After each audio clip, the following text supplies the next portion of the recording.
La Terra, la llar de millors espècies. Format fa aproximadament 40.550 milions d'anys, és actualment l'únic cos astronòmic on es coneix l'existència de vida. És el més gran dels 4 planetes terrestres del sistema solar en grandària i massa, i també és el que té la major densitat, la major gravetat superficial, el camp magnètic més fort i la rotació més ràpida dels 4. S'estima que el planeta continuarà sent capaç de sustentar vida durant 500 milions d'anys més, però aquesta xifra està disminuint molt ràpid gràcies al canvi climàtic.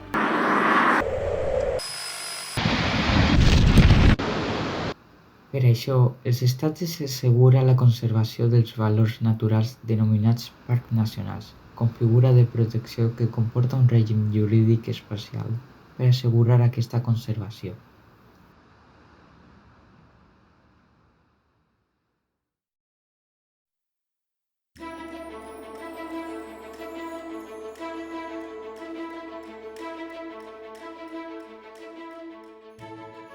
El Parc Nacional d'Aigüestortes i Llac de Sant Maurici és un espai natural protegit espanyol creat el 1955 a la província de Lleida. Es tracta de l'únic declarat parc nacional a la Comunitat Autònoma de Catalunya. Amb 525.067 visitants anualment, el Parc Nacional d'Aigüestortes i Llac de Sant Maurici és el 8è parc nacional d'Espanya en nombre de visitants. El parc té 40.825 hectàrees dividits en dues zones de protecció diferenciades, la zona interna i la zona perifèrica. La zona interna és la que té la categoria de parc nacional, estrictament parlant, i té 14.519 hectàrees. Les 26.633 hectàrees de la zona perifèrica envolten la zona interna i estan destinades a crear un nivell de protecció gradual entre la part interna més protegida i l'exterior.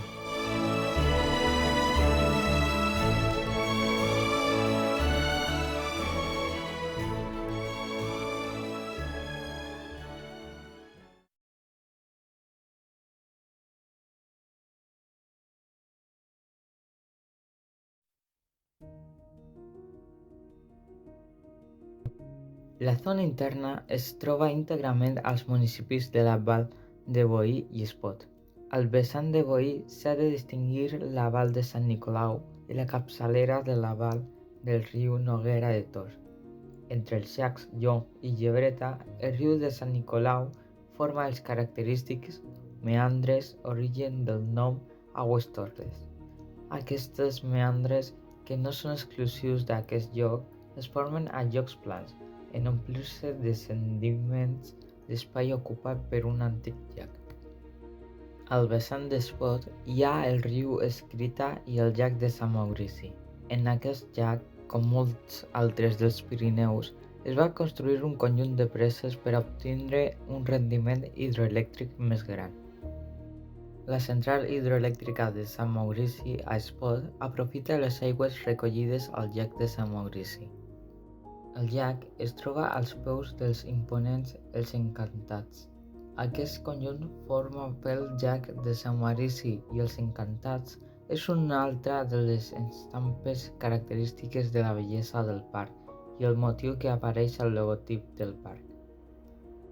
La central hidroelèctrica de Sagenter Estanyi Cantó, a Torre de Cabdella, aprofita les aigües recollides per una immensa xarxa de canals subterranis construïdes a principis del segle XX. La central de Sagenter-Llac-Gentoo és reversible, és a dir, pot bombar l'aigua des del llac inferior de Sagenter fins al superior del llac Gentoo, per absorbir part de la producció elèctrica de les centrals nuclears a les hores vall, quan durant la nit, per exemple, hi ha unes de producció elèctrica. Central hidroelèctrica de Caldes, a la Vall de Boí, aprofita les aigües de l'embassament de Cavallers i del riu Sant Nicolau. Presenta dues àrees, l'oriental, de clima continental i regada pels afluents de la Noguera Pallaresa, que alimenten el llac de Sant Maurici i de l'Occidental, de clima atlàntic de alta muntanya i banyada pels tributaris de la Noguera Ribagorçana. La geografia del parc és d'alta muntanya perquè gran part del territori sobrepassa els 1.000 metres, amb becs que superen els 3.000 metres. Abunden els llacs d'origen glacera quaternari i destaquen entre totes dues valls la vall del riu Sant Nicolau, amb els seus característics prats i meandres, dels quals prové el nom d'Aigües Tortes, i a l'est la vall del riu Escrita, amb el llac de Sant Maurici. El parc té un gran valor biològic. Els grans desnivels que presenten origen als diferents ecosistemes, prats, cultius i boscos caducifolis a les cotes més baixes, boscos de fulla perenne a les cotes medianes i prats i roques d'alta muntanya a les cotes més altes. Atès que des de fa anys ha estat un espai protegit i el seu accés relativament inaccessible ha preservat la flora i la fauna en un estat força salvatge. Tot i així, la petjada de l'home és inevitable i el parc encara està explotat pel bestiar, el turisme i les centrals hidroelèctriques.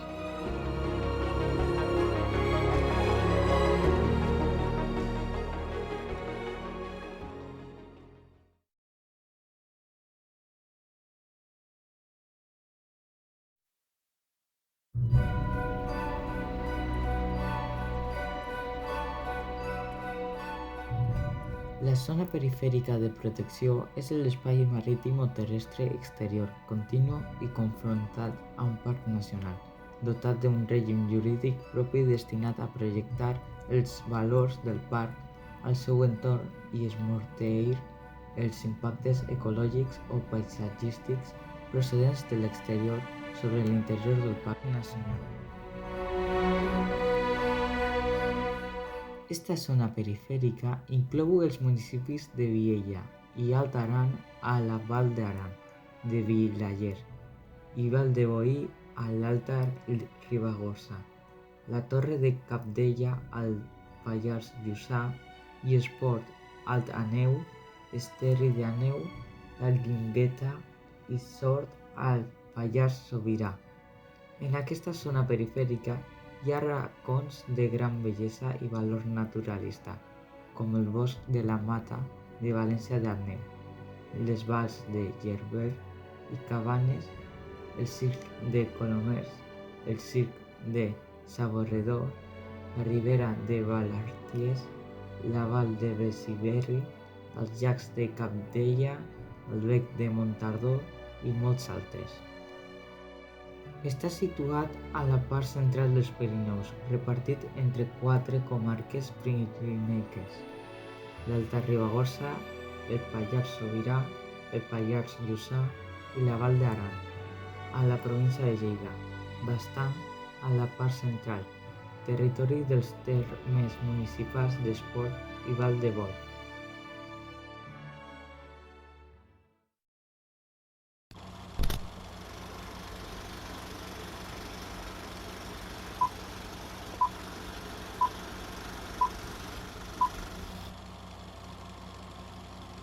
L'assentament humà de l'Alt Pirineu va anar produint-se a mesura que la darrera glaciació anava reculant.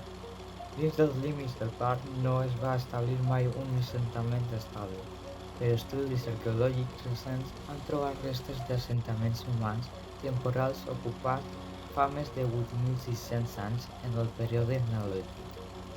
Durant el segle XIX, coincidint amb el període de més desenvolupament demogràfic dels valls que circumden el parc, la pressió humana va ser màxima, amb una intensa explotació forestal, ramadera, agrícola i piscícola. Durant la primera meitat del segle XX es va iniciar l'explotació hidroelèctrica als Pirineus, cosa que va suposar una alteració profunda del paisatge que fins aleshores s'havia mantingut força ben conservat. Ja el 1932 el Pla Macià va contemplar la creació del Parc Nacional de l'Alt Pirineu, però va ser un decret del Ministeri d'Agricultura expedit el 21 d'octubre de 1955, el que ho va declarar Parc Nacional segons la Llei de Parcs Naturals del 1960 amb el nom de Parc Nacional d'Aigües-Torres i Llac de Sant Maurici, nom que no ha estat derogat ni canviat oficialment. Amb una extensió inicial de 9.851 hectàrees, en aquell moment era el 5è parc nacional d'Espanya, el segon dels Pirineus després d'Ordesa. El 6 d'abril de 1957 es va aprovar el primer reglament d'Aigües-Torres. Aquest reglament prohibia la caça i regulava la pesca i els aprofitaments forestals que es va seguir fent dins de l'interior del parc. Amb l'aprovació de l'Estatut d'Autonomia de Catalunya de 1969, la Generalitat de Catalunya va obtenir les competències per a la gestió i la legislació dels parcs naturals. Aleshores va començar una època de congestió entre les dues administracions. Durant aquest temps es va començar a fer algunes inversions. Es van arreglar els accessos, es va incrementar l'escola bressol i es va contractar el primer personal de manteniment i d'informació durant els mesos d'estiu.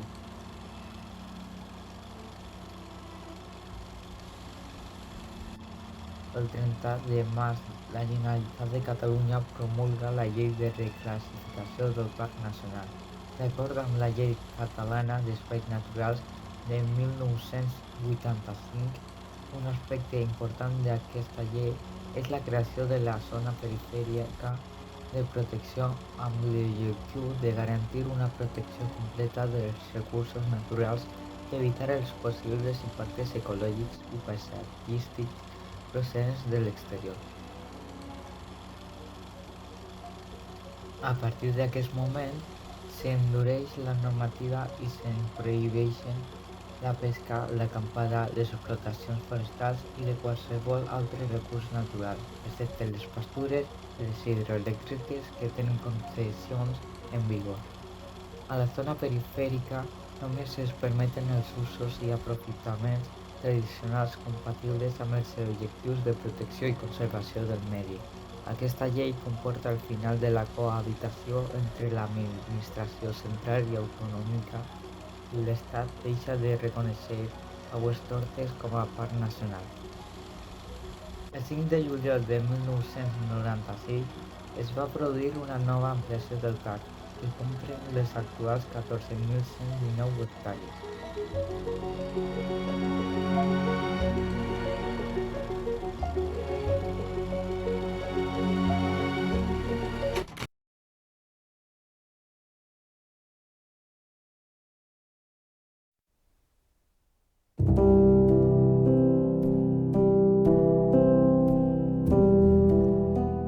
La fauna del parc, encara que és molt interessant, es comporta discretament i és difícil d'observar-la. Fa falta paciència i una mica de sort per a veure les espècies més emblemàtiques. Aproximadament hi ha 220 espècies de vertebrats, de les quals gairebé 2/3 parts són aus. Cal destacar la presència de el galfer, l'àguila daurada, el trencalòs, el voltor comú, la perdiu nival, el picot negre i el treparescos. El galfer, el seu hàbitat són els boscos frescs de pi negre del pi subalpí amb un bon desenvolupament de l'estrat arbustiu amb neret, ginebre i sobretot nabiu. L'àguila daurada té un hàbit rampinyaire que es troba a l'hemisferi nord, principalment en zones muntanyoses abastant Euràsia, el nord d'Àfrica i Amèrica del Nord. El cel símbol d'Albània, Alemanya, Àustria, el Cascans i el Mèxic. El trencalòs viu en zones muntanyoses amb cingles entre els 600 i els 2.200 metres. El voltor comú habiten en les zones pels voltors lleonats que solen ser muntanyoses, encara que a la plana qualsevol penya-segat vertical o extraplomat de més de 50 metres inaccessible és el serveix de voltorrera o lloc de descans a les zones muntanyoses retallades per profunds vals on es produeixen brises ascendents i anabàtiques causades per l'escalfament dels vessants orientats al sol. La perdiu nival habita a la tundra i als vessants de les muntanyes rocoses de les regions àrtica i subàrtica d'Euràsia i Amèrica del Nord, incloses Groenlàndia i Islàndia. El picot negre prefereix la pineda albar, atesa la seva abundància en formigues i juntament amb la fagueda on cria i dorm. El treparriscos habita muntanyes altes d'Euràsia, Serralada Cantàbrica, Pirineus, Alps, Balcans, Carpats, Caucas, Iran i Molàsia. Sedentària amb moviments altitudinals a l'hivern. La subespècie nominal s'estén des del nord d'Espanya fins a l'oest d'Iran. Es troben també passeriformes tals com el gaig, la bugadera blanca, el pardal alpí, el raspinel del nord o el roquer vermell. Alguns dels mamífers més representatius són el sarrió o isard, el porc senglar, l'arminyó, la marta, el liró gris, l'esquirol vermell o el cabiró. La marmota i la daina van ser introduïdes durant el segle XX. A les ribes es pot trobar el desgavell ibèric, els dos rius principals, el Sant Nicolau i l'Escrita, i la majoria dels llacs estan poblats per la truita comuna que ha de compartir l'espai amb altres espècies psicològiques al·lòctones que van ser introduïdes anys enrere pels pescadors. Entre els amfibis, el tritó pirínec, endèmic del nord de la península ibèrica, és significatiu per la seva raresa. En canvi, la granota vermella és molt abundant. Es troben també rèptils com la serp verdimarilla o la verinosa escurçó aspit.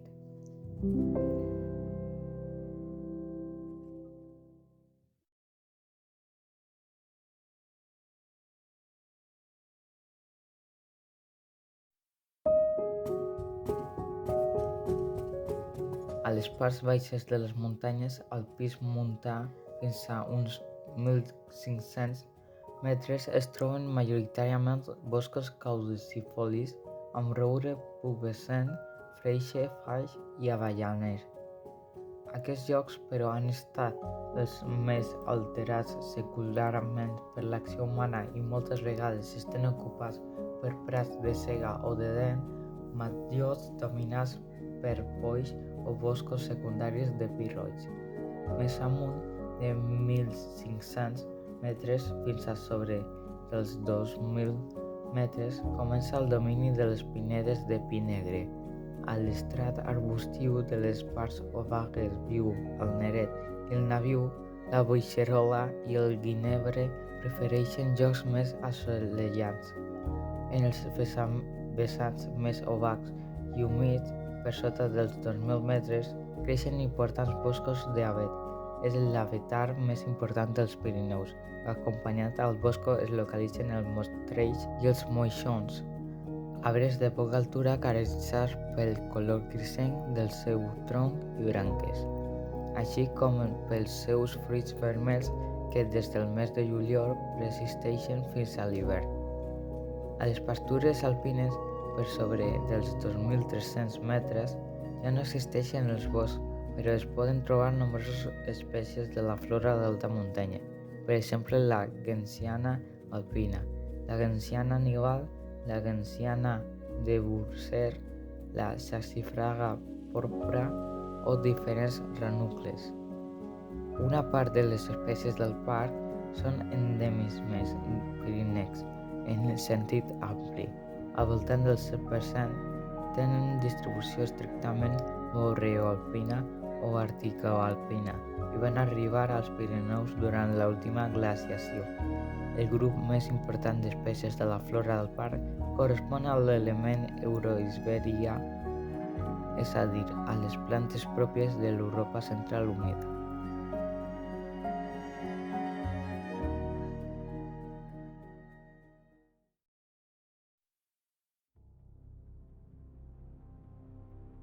Les terres que formen el parc són de propietat pública, comunal i particular. Tot i així, l'explotació dels recursos naturals està prohibida amb caràcter general a l'interior del Parc Nacional estricte. Bàsicament, es permeten les activitats tradicionals de la ramaderia i les explotacions hidroelèctriques, que encara tenen consecucions vigents.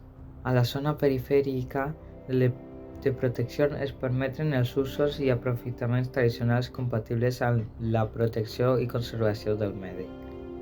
L'ús públic és un dels objectius primordials dels parcs nacionals i de manera regulada cal permetre l'accés dels visitants al seu interior. Aigüestortes és un parc obert, on l'accés dels visitants es troba relativament poc limitat, comparat amb altres espais naturals protegits. El parc es regula d'acord amb un pla rector d'ús i gestió, aprovat pel Parlament de Catalunya, i que té una vigència de 5 anys. L'òrgan rector és el Patronat del Parc i la Comissió Permanent. L'òrgan gestor és el Departament de Medi Ambient i Habitatge, Direcció General del Medi Natural i Servei dels Parcs. Al Parc Nacional es poden dur a terme una multitud d'activitats, però cal tenir en compte que es tracta d'un espai muntanyós i escarpat on la meteorologia pot canviar ràpidament. Cal estar ben informat. El parc disposa d'una extensa xarxa de punts d'informació. A Boí hi ha una de les dues cases dels parcs nacionals, que actua com a centre de documentació i manté un servei de biblioteca a disposició del públic. Es poden trobar obres especialitzades o de divulgació sobre aquest territori. També podeu visitar una exposició sobre el poblament dels Pirineus i les adaptacions a l'alta muntanya. A la Casa del Parc d'Espot també podeu obtenir informació i visitar una exposició permanent per conèixer els 3 protagonistes principals del parc: la roca, l'aigua i la vida. A Lleusiu hi ha l'Ecomuseu dels Pastors de la Val d'Ausà, amb una exposició permanent sobre l'ofici i la vida dels pastors d'ovelles. Senet té un centre d'informació on es pot veure l'evolució històrica de la relació de l'home amb la fauna, una història de competència i explotació i convivència. Senet té un centre d'informació on es pot veure l'evolució històrica de la relació de l'home amb la fauna, una història de competència, explotació i convivència. Durant els mesos d'estiu, mentre funciona el telefèric de Llac Gentó, també s'ha obert un petit centre d'informació a l'estació superior del telefèric, més amunt de la torre de Cabdella, on s'explica algunes coses sobre l'aigua i el Parc Nacional. Tots aquests centres organitzen activitats diverses i poden consultar l'agenda a la web del parc. Totes les activitats turístiques estan regulades. L'accés a peu és lliure, però està prohibit acampar, la recol·lecció de qualsevol tipus de plantes, flors o boletus, caça i pesca. També està prohibit accedir als vehicles privats a l'interior del parc. Als pobles d'Espot i Boí hi ha un servei de transport públic, taxis 4x4, que permeten accedir fins als llocs més emblemàtics d'aquest lloc, la plana d'Aigüestortes i al llac de Sant Maurici. A l'estiu, a la Val d'Aran, també hi ha un servei de taxis que apropen les persones que ho desitgin fins a la sortida dels camins que van als refugis de Colomers o de Restanca. A la Val Fosca, l'entrada sud del parc, un telefèric connecta l'embassament de Sagente amb el llac Gentó, punt de sortida de diverses excursions. Des dels límits del parc es pot pernoctar als refugis següents: refugi del Pla de la Font, refugi de la Restanca, refugi dels Colomers, refugi del Saborredor, refugi de Amitges, Refugi Ernest Mallafré o de Sant Maurici, Refugi Josep Maria Blanc, Refugi Ventosa i Calvel, Refugi de l'Estany Jonc, Refugi del Colomina, Refugi de Besiberri, Refugi Vivac Gerber, Matarró. Els prats d'alta muntanya que avui pertanyen al parc han estat utilitzats des de fa segles pels ramaders. La protecció de l'economia local no és l'única causa que el pasturatge tradicional estigui permès dins del parc. Cal entendre que segles d'explotació ramadera han transformat els ecosistemes dels parcs i que no serien com són sense el pasturatge.